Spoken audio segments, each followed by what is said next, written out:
Hello, so this question is that we are given an array with some zeros and non-zero elements, and we need to translate that array such that all the non-zero elements come in front and all the zero comes afterwards. For example, if we have given an array, suppose 3, 4, 5, 0, 0, 9, 8, 0. So this should be converted into 3, 4, 5, 9, 8, 0, 0, 0.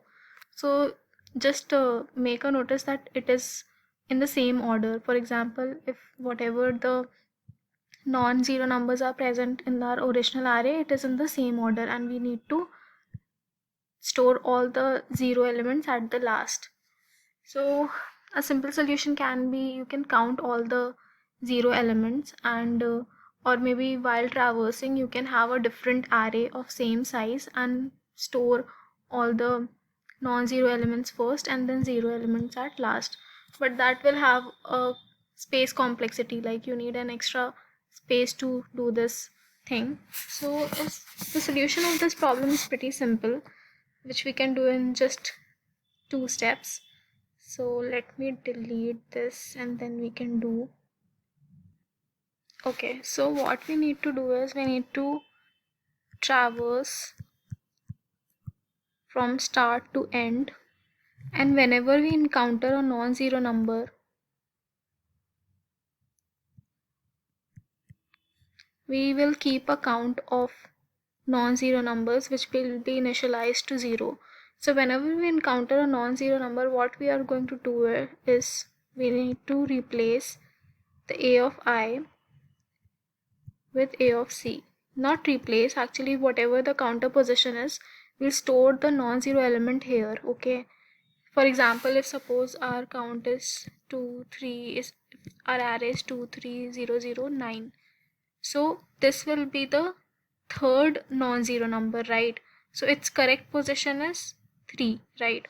So that's why we are just keeping the count value and then storing it there, and then we'll increment the count. So after this whole thing is complete, we will have a count of all the non-zero numbers. After that, we'll run a loop from C to N and store 0. Okay, so I'll just have an example so it'll be more clear. We can have an example and just see how this comes into picture. Okay, so let's assume we have an array of, let's take the same array 0 1. Okay, and we need to transform it. So initially our count, and we have this array, suppose, okay, 2 3 0 0 9 8 0 1. Okay, so our initial count is 0 and our I is also 0. Okay, we are having an I loop from 0 to n minus 1 because we need to traverse the array. So when we are here, this is a non-zero element and we will do this. So C is 0, so we'll replace C with a of I, which is the same number.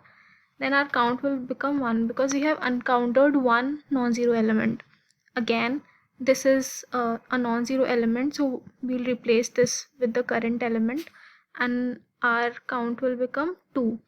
Now this is a non-zero element, nothing will happen to C, and note that now our I has become 3 because we are here, right? So nothing will happen to C, it will remain as it is. Same with this, it will remain as it is. When we encounter 9, this count will become 3, right? So now our count was 2, that is the second. So what we will do is a of 2 will be replaced by a of I, so this will become 9 and our count will become 3. So this will become this will be remaining as 9 itself because we have not overwritten this.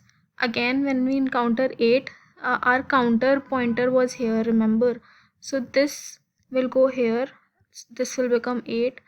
Then again our counter will go to the next position. Now for this 0 we don't need to do nothing. Now we encounter 1, so this will be overwritten by 1. So after that nothing will happen because we have traversed one loop. Now see that our counter is here. So here comes the next step of this algorithm, where when we have in the next traversal, what we'll do is from C to N, we will just do A of I is equal to 0. So here it will be 0, here it will be 0, here it will be 0. So see, if we write this array a little nicely, it will be 2 3 9, this is 8, then 1, then 0 0 0. So this is what we needed, right? So let's quickly see a code snippet of this problem. Yeah, so this is the code snippet. See, we have uh, taken initial count as 0, then we run a loop, and if we find that a of I is non-zero, we'll simply whatever the counter index is, we'll simply put the current element in the counter index and do a counter plus plus. Then at the end of this whole loop, right, our counter will be at a position after which all the elements should be 0. So that's what we are doing here. We'll just replace it by 0. So you can see that it is already accepted in the Geeks for Geeks, and this question is asked in a lot of companies actually, Amazon, LinkedIn. So it's a pretty common interview question. I hope you like the video.